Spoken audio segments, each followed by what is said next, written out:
Hi, I'm Scott, owner of Best Feet in Round Rock. Wanted to do a quick video today on the differences in arch supports. See, not all arch supports are created equal. There's accommodative and then there's corrective.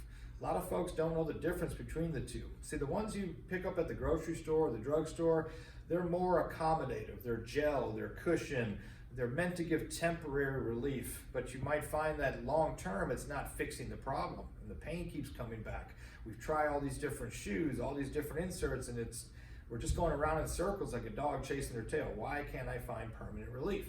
So when you stop into a Best Feet store, what we're going to do is take you through a free assessment. We're going to do a foot impression, a balance check, and we're going to let you test walk in our inserts so you can feel the difference between accommodative and corrective, and you'll get to walk out in them feeling pain-free today. You don't have to wait. So when you're ready to balance, energize, stabilize, and thrive, in other words, be your best, we're waiting. Come see us. We'll see you soon.